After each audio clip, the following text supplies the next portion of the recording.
semuanya, Assalamualaikum warahmatullahi wabarakatuh.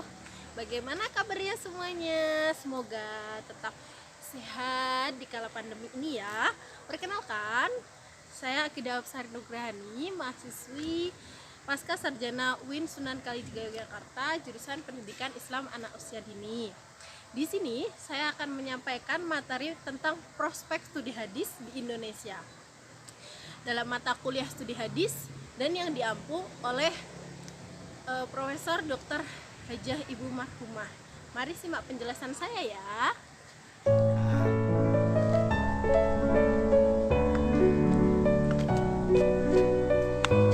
Sejak Islam masuk ke Indonesia dan Asia Tenggara umumnya pada abad pertama Hijriah sampai pada tahun 1900 Masehi, pengajaran Islam berlangsung secara sederhana dan bertujuan agar umat Islam memahami rukun Islam yang ada 5, kemudian rukun iman yang ada 6, dan pandai melaksanakan sholat, puasa, dan ajaran-ajaran Islam lainnya. Kemudian mulailah dilaksanakan pengajaran ilmu fikih, tauhid, ilmu tasawuf, dan pelajaran bahasa Arab secara berangsur-angsur. Kajian hadis secara khusus belum dilakukan, walaupun di sela-sela pelajaran Islam tersebut, hadis secara sporadis sesuai dengan keperluan pendalilan dalam berbagai bidang ilmu yang diajarkan, karena hadis merupakan sumber kedua dari ajaran Islam. Selanjutnya, Van der Burg menyusun sebuah daftar 50 teks utama yang dipelajari di pesantren pada masanya, berdasarkan wawancara dengan para kiai. Tidak menyebut hadis sama sekali. Pada tahun 1997, Asyumardi Azra melakukan penelitian terhadap disertasi doktor pada program Pasca Sarjana IAIN yang sekarang berubah status menjadi UIN, Syarif Hidayatullah Jakarta, yang ternyata dari 109 judul disertasi hanya 7 yang berkaitan tentang hadis. Sehingga ia berkesimpulan bahwa ilmu hadis cenderung tercecer perkembangannya dibandingkan dengan Al-Quran dan ilmu-ilmu agama lainnya. Kemudian sampai Agustus tahun 1999, program Pasca Sarjana UIN Jakarta telah memproduk 190 disertasi doktor. Dari jumlah itu hanya ada 14 mengenai hadis, baik ilmunya maupun takhrijnya atau penelitian nilainya. Adapun penyebab kurangnya perhatian ulama Indonesia dan ulama Nusantara umumnya terhadap hadis paling tidak disebabkan oleh 3 faktor. Yang pertama yaitu bermazhab, yang kedua kurangnya pakar, dan yang ketiga kurangnya literatur dan akses untuk mendapatkan informasi hadis. Pada umumnya rakyat Indonesia mengikuti mazhab, khususnya mazhab Syafi'i. Karena itu mereka tidak perlu mazhab mencari hadis untuk menetapkan suatu hukum. Mereka cukup dengan kitab-kitab muktabaroh dan tidak menelusurinya sampai kepada nas Al-Quran dan hadis, kecuali dalam kasus-kasus tertentu untuk bertujuan menguatkan pendapat mereka. Untuk beberapa masa terjadi kelangkaan ulama atau pakar hadis. Demikian juga kurangnya literatur hadis di masa lalu dan belum tersedianya sarana untuk mendapatkan informasi hadis secara mudah. Sekarang buku-buku tentang hadis dan ilmu hadis dari berbagai perspektif karya sarjana hadis di Indonesia bermunculan dan menyebar di seluruh pelosok tanah air. Namun demikian, hadis-hadis dhaif dan palsu masih diceramahkan dan bahkan tertulis dalam buku-buku ilmiah di Indonesia, seperti hadis-hadis yang tertulis dalam lampiran. Ini menunjukkan bahwa perkembangan kajian hadis terbatas di kalangan elitnya. Pemikiran hadis yang dikembangkan para tokoh-tokoh sampai pada periode 2000 pada umumnya selaras dan tidak menimbulkan persoalan. Walaupun pada masa tertentu muncul gejolak seperti yang terjadi antara ormas-ormas yang bermazhab dan ormas-ormas yang bebas bermazhab. Dalam aspek pengkajian hadis di Indonesia, ormas-ormas yang bebas mazhab memberikan kontribusi dalam pengembangan kajian hadis lebih langsung dan lebih kontributif daripada ormas-ormas yang bermazhab. Karena itu, terlepas dari setuju atau tidak dengan keputusan fatwa atau tarjih yang dilakukan kedua ormas yang tidak bermazhab ini, bagaimanapun Muhammadiyah dan Persis dapat dipandang sebagai pembuka peluang bagi perkembangan kajian hadis. Selanjutnya di sini saya akan menjelaskan tentang kajian teori studi hadis. Kajian-kajian hadis selama ini sudah banyak dilakukan oleh peneliti, baik dosen maupun mahasiswa. Namun, kajian mereka lebih banyak terfokuskan pada wilayah normatif dan filosofis. Maksudnya, mayoritas mengkaji hadis lebih memfokuskan kegiatan penelitian mereka terhadap sanad dan matan hadis dan pemikiran sebagian ulama hadis. Dan di antara kajian normatif adalah kajian yang dilakukan Erman terhadap hadis-hadis diskriminasi perempuan dalam kitab Sahih Bukhari. Tidak semua ulama hadis di Indonesia telah dikaji. Di antara tokoh yang telah dikaji adalah Hasyim Asy'ari dan Ahmad Lutfi Fatul. Banyak ulama lokal yang turut memberikan kontribusi bagi pengkajian hadis, tetapi belum diteliti oleh para ahli. Selain itu, studi living hadis sudah mulai dikerjakan, tetapi belum mendapatkan banyak perhatian dari para peneliti. Di antaranya adalah studi Qurratul Aini yang mengkaji tradisi kunut dalam sholat maghrib di pondok pesantren Wahid Hasyim.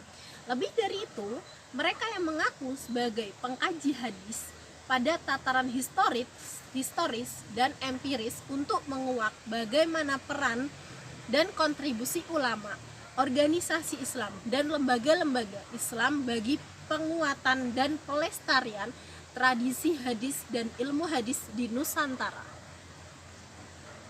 Di antara ahli sudah pernah membahasnya secara terbatas. Misalnya, Ramli Abdul Wahid yang membahas tentang perkembangan kajian hadis di Indonesia dengan melihat peran tokoh dan organisasi masyarakat Islam dalam pengkajian hadis. Belakangan, Hasep Saputra mengkaji genealogi perkembangan studi hadis di Indonesia, dan Sofiatun juga mengkaji perkembangan hadis di Indonesia dengan memfokuskan kajian pada kitab Misbah al-Zolam Sohar Bulug al-Maram karya Kiai Haji Muhajirin Amsor al-Dari. Sebagian penelitian para ahli masih menguatkan bahwa tradisi penelitian dalam hadis masih jarang dilakukan oleh para peneliti di Indonesia, terutama kajian hadis dalam tataran historis dan empiris. Sebanyak kajian selama ini lebih terfokus pada hanya persoalan sanad dan matan hadis. Dari kajian di atas yang tadi saya sudah jelaskan, dapat diketahui ada sejumlah aspek dalam penelitian hadis di Indonesia yang belum mendapatkan perhatian dari para ahli, sehingga menjadi salah satu lahan penelitian yang harus segera dilakukan. Di antaranya adalah peran lembaga-lembaga pendidikan Islam kontemporer dalam pengkajian hadis di Indonesia. Dari penelusuran sejauh ini, belum ditemukan studi khusus yang mengkaji peran dan kontribusi lembaga-lembaga pendidikan Islam dalam pengkajian hadis dan ilmu hadis di Indonesia. Selanjutnya, saya akan menjelaskan tentang sejarah kajian hadis. Yang pertama, itu kajian hadis sebelum tahun 1900 Masehi. Di awal tadi saya sudah menjelaskan, yaitu sejak Islam masuk ke Indonesia khususnya dan Asia Tenggara umumnya pada abad pertama Hijriah sampai pada tahun 1900 Masehi, pengajaran Islam berlangsung secara sederhana dan bertujuan agar umat Islam memahami rukun Islam yang kelima, kemudian rukun iman yang keenam, selanjutnya pandai melakukan sholat, puasa, dan ajaran-ajaran Islam lainnya.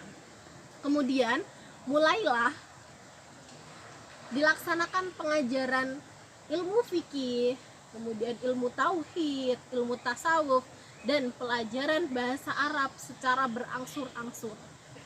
Kajian hadis secara khusus belum dilakukan, walaupun di sela-sela pelajaran Islam tersebut sudah tentu masuk hadis secara sporadis sesuai dengan keperluan pendalilan dalam berbagai bidang ilmu yang diajarkan, karena hadis merupakan sumber kedua dari ajaran Islam.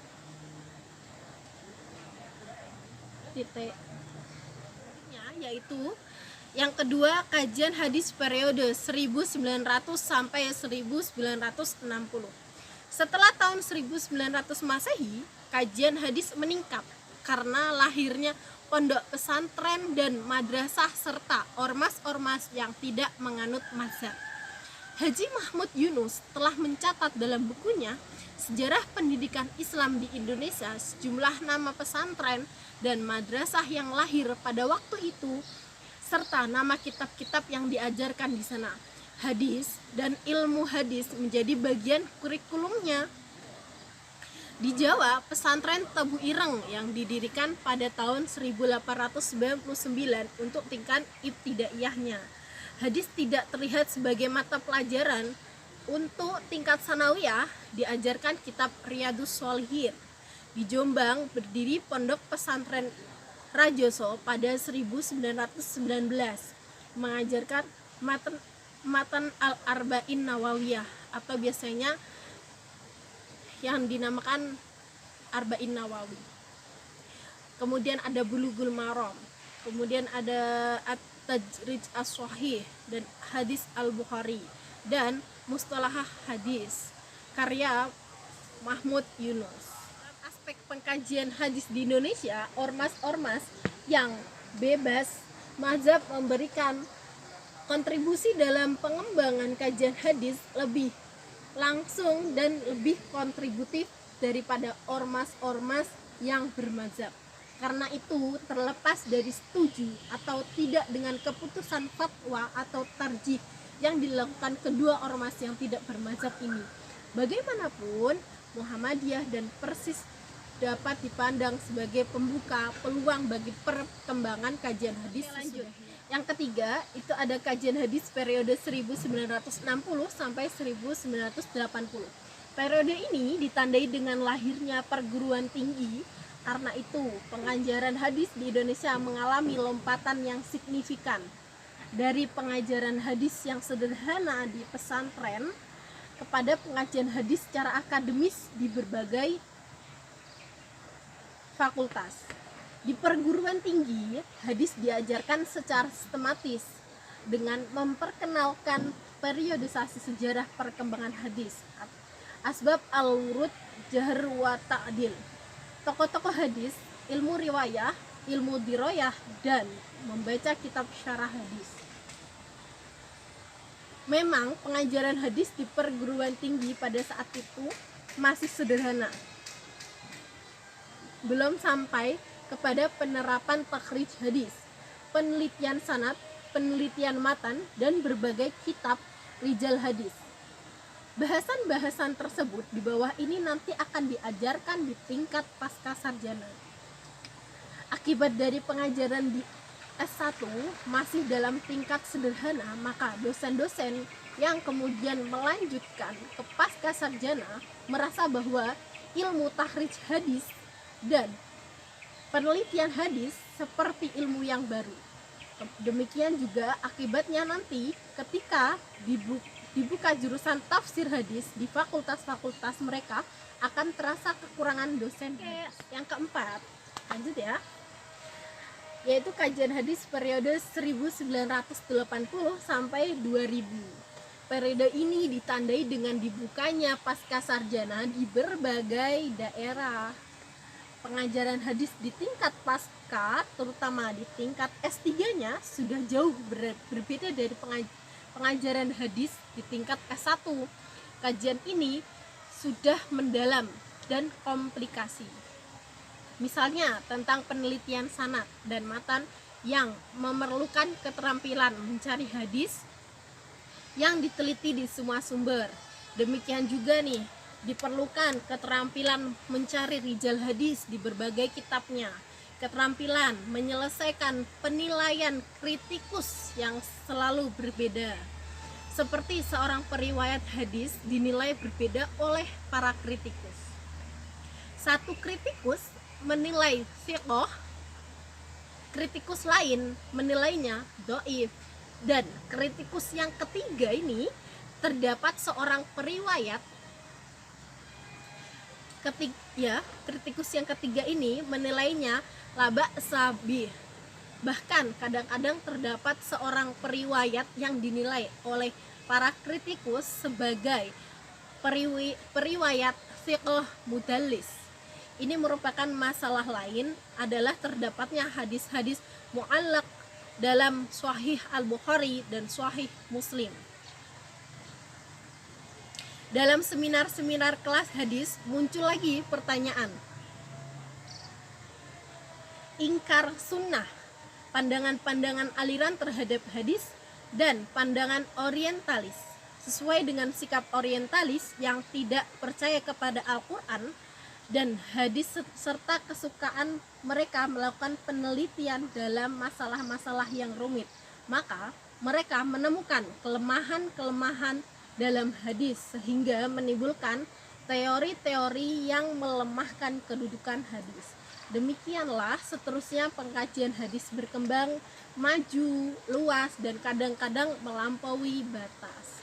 Hasil penelitian orientalis yang berangkat dari titik yang berbeda dengan ulama Islam akan menghasilkan perbedaan dalam menilai hadis yang dalam banyak teori cenderung menafikan hadis atau menolak kebanyakannya. Dan yang kelima ini yaitu kajian hadis periode 2000 sampai sekarang.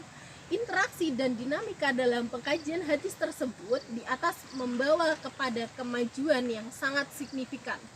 Pada satu sisi memunculkan kekhawatiran pada sisi-sisi yang lain. Dari penghujung abad 20 sampai sekarang muncullah berbagai buku tentang hadis. Telah lahir berbagai judul tentang hadis baik dalam bentuk buku maupun artikel. Pasti banyak sekali buku-buku hadis dan artikel-artikel hadis ya.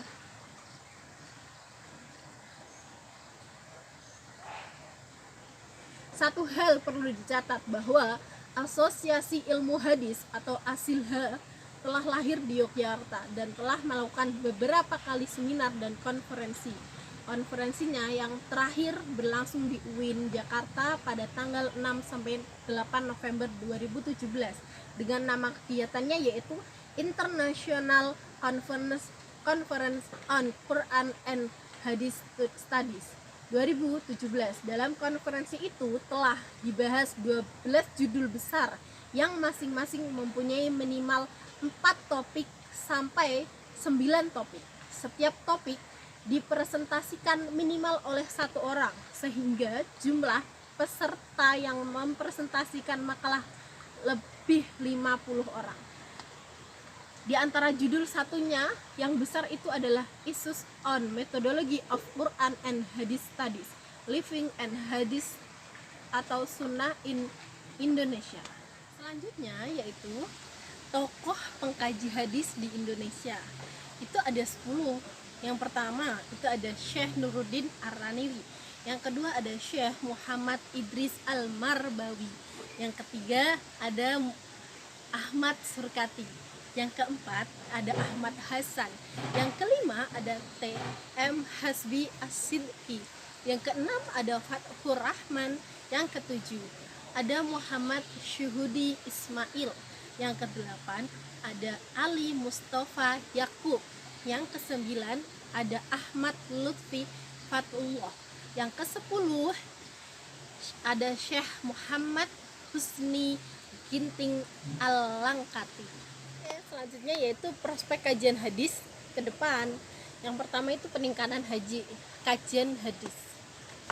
Berdasarkan kondisi terkini, kajian hadis dapat dikatakan berkembang maju dari aspek kuantitas dan kualitas. Sebab prodi ilmu hadis lahir dan berkembang di berbagai perguruan tinggi, terutama di UIN atau IAIN atau STAIN.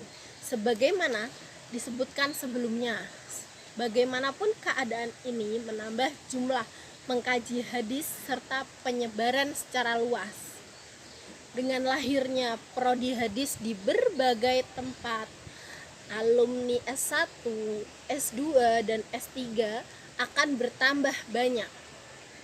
Para alumni akan mengembangkan kajian di bidang hadis, baik di perguruan tinggi dan lembaga-lembaga pengkajian hadis maupun dalam masyarakat luas. Dari aspek kualitas, judul-judul mereka tulis pun akan berkembang dan meluas kepada berbagai aspek kehidupan sesuai dengan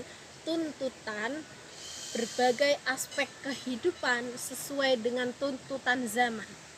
Judul-judul skripsi, tesis, dan disertasi mereka tentunya sesuai dengan kebutuhan masyarakat modern yang bertujuan dengan memecahkan masalah-masalah yang dihadapi masyarakat. Karena itu, judul-judul itu tidak lagi berputar dalam tema-tema yang konvensional, yaitu ada peningkatan aspek metodologi. Sebagaimana tergambar pada penjelasan terdahulu, bahwa metodologi dan pendekatan baru dalam mengkaji eksistensi hadis dan pemahamannya sekarang cukup berkembang dan bervariasi. Tentunya keadaan sekarang mendorong lahirnya metode-metode baru ke depan yang lebih modern lagi, sehingga kajian hadis menjadi lebih berkembang. Hal ini terjadi karena interaksi cukup intens antara metodologi yang sudah ada dengan metodologi yang akan muncul baik dari kalangan Islam sendiri maupun dari luar. Karena itu diperkirakan metode-metode baru dalam pengkajian hadis akan muncul di masa depan. Walaupun metode-metode yang akan muncul tidak selamanya terjamin akan sejalan dengan maqasid syar'iyah atau tujuan hakiki dari syariah. Oleh karena itu, metodologi yang muncul ada yang bebas nilai, ada yang tidak bebas nilai. Metodologi yang bebas nilai bisa secara kebetulan mendukung maqasid syar'iyah dan bisa tidak. Metodologi yang tidak bebas nilai pada dasarnya terbagi dua, yaitu nilai yang sesuai dengan ajaran Islam. Misalnya ketika nas Al-Quran dan hadis berhadapan dengan akal secara lahiriah, kadang-kadang nas bisa ditakwil atau diinterpretasi dengan pendapat akal. Jika akal yang dijadikan dasar takwil tidak bebas nilai, yaitu nilai iman dan Islam. Selanjutnya, itu bila nas bertentangan dengan akal yang tidak bebas nilai, tetapi nilainya adalah nilai sekuler atau ateis, maka ketika itu nas tidak boleh ditakwil atau diinterpretasi berdasarkan pendapat akal seperti itu. Oleh karena itu, perkembangan metodologi di masa yang akan datang diharapkan adalah metodologi yang terikat nilai iman dan Islam. Misalnya metodologi konstekstual, hermeneutika, dan living hadis yang bebas nilai dan bebas menafsirkan nas. Hadis oleh orang yang tidak menguasai bahasa Arab, tidak menguasai asbab al-wurud, tidak menguasai usul fikih, dan tidak mengenal ilmu syariat, penafsirannya bisa menyimpang dari maqasid syar'iyah. Kemudian penjelasan yang terakhir nih, ini ada pendapat dari seorang mukmin yakin bahwa hadis merupakan penjelasan operasional terhadap Al-Quran. Al-Quran yang ayat-ayatnya bersifat mujmal dan am, mutlak berhajat kepada penjelasan. penjelasan terhadap Al-Quran yang paling absah adalah hadis. Al-Quran berkali-kali menegaskan agar orang mukmin memperpegangi penjelasan hadis Nabi. Keberadaan hadis Nabi dalam sejarah tidak sepanjang masa dalam bentuk tertulis, akan tetapi dalam bentuk hafalan yang disampaikan secara berantai. Berdasarkan kenyataan bahwa tradisi hafal menghafal itu berlangsung sejak awal Islam sampai sekarang. Kitab suci umat Islam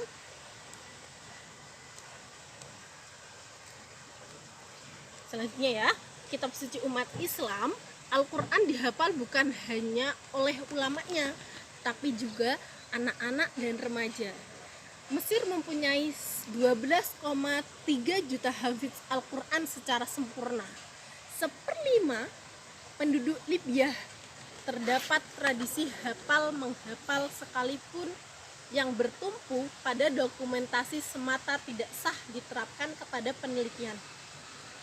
Hadis tradisi penelitian terhadap sejarah hadis mutlak harus mempertimbangkan hafalan karena hafalan telah terbukti dalam sejarah Islam.